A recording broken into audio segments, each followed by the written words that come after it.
kembali bersama saya Kovino dalam channel Go Tutorial. Oke teman-teman, kita akan membahas materi kimia di sistem koloid. Dan ini adalah bagian yang pertama ya. Koloid ini hanya materi hafalan teman-teman, tidak ada hitungan. Dan teman-teman hanya belajar apa yang saya ajarkan di sini. Saya yakin sudah bisa mengerjakan soal-soal tentang koloid. Dan bagian ini kita akan membahas tentang jenis-jenis koloid ya. Oke, jadi apa itu koloid? Secara umum, koloid adalah salah satu jenis campuran yang memiliki tingkat kepekatan partikelnya berada di antara larutan dan suspensi ya. Jadi yaitu kalau kita punya larutan, koloid, dan suspensi, larutan itu cenderung adalah halus sekali, sedangkan suspensi itu kasar. Nah, koloid berada di antaranya. Ya, berdasarkan ukuran partikelnya juga bisa kelihatan seperti itu ya. Nah, koloid itu pasti memiliki yang namanya fase pendispersi atau bahasa gampangnya kita kenal dengan pelarut, sedangkan fase terdispersi itu zat terlarut. Jadi kalau teman-teman punya gula dilarutkan dalam air, nah itu pura-puranya airnya adalah pelarut, gulanya adalah zat terlarut ya, seperti itu gampangnya seperti itu. Nah, perbandingan sifat larutan, suspensi, dan koloid bisa kita gambarkan sebagai berikut.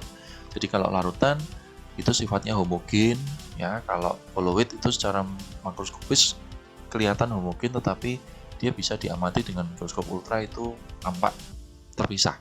Sedangkan kalau suspensi itu sudah pasti dia heterogen ya. Nah, itu mengenai fasenya stabil dan tidak stabil, tidak dapat disaring, itu sifat-sifat bisa kita pelajari. Saya akan menyoroti dengan contohnya. Kalau larutan itu misalkan gula itu kalau kita aduk sudah habis kan gulanya, jadi kelihatan air gula gitu aja. Nah, itu jadi udah nggak kelihatan gulanya mana, airnya mana, makanya itu disebut dengan larutan.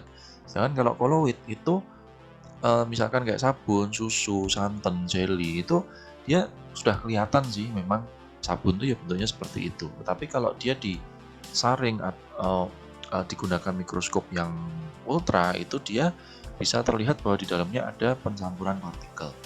Sedangkan kalau suspensi itu misalkan air sungai yang keruh, campuran air dengan pasir ya, nah itu kan kelihatan banget bahwa itu larutan yang terpisah ya teman-teman ya. Jadi kita masukin pasir di air itu kelihatan, nah pasti kelihatan ada airnya, ada pasirnya, seperti itu. Nah, ini sifat-sifat tentang perbandingan ketiganya ya, antara larutan, suspensi, dan koloid. Kita akan fokus dengan koloid itu sendiri. Nah, koloid itu secara perbandingan fase dia ada 8 macam teman-teman.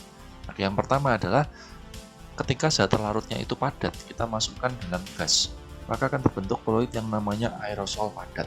Contohnya adalah asap, debu ya, itu kan bisa kita bayangkan debu itu di udara tetapi dia merupakan partikel padat, jadi padat yang terlarut dalam gas ya, seperti itu.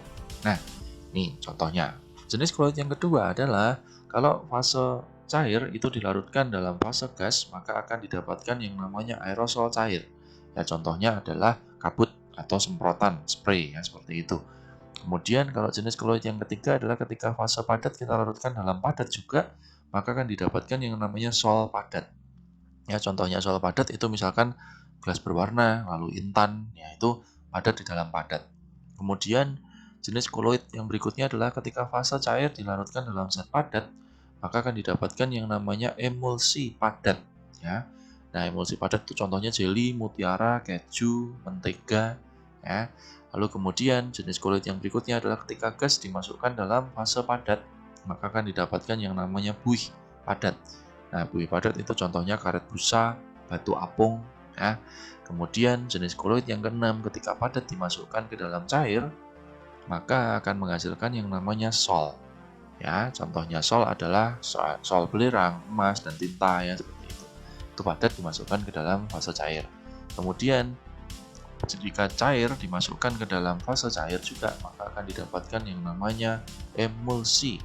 Nah, contohnya adalah susu, santan, minyak ikan, seperti itu ya. Kemudian yang terakhir adalah kalau gas dimasukkan ke dalam cair, maka akan didapatkan buih.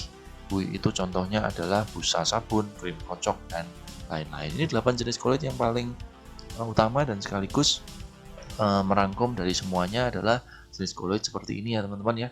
Jadi kalau terdispersi dan berdispersi itu bisa dibandingkan atau bisa dibayangkan sebagai zat terlarut, ini sebagai pelarutnya. Teman-teman silahkan menghafalkan nama dan jenis-jenisnya. Ini materi tentang jenis-jenis koloid. Terima kasih sudah menonton video ini dan jangan lupa bagikan ke teman-teman yang lain juga. Sampai jumpa di video-video selanjutnya.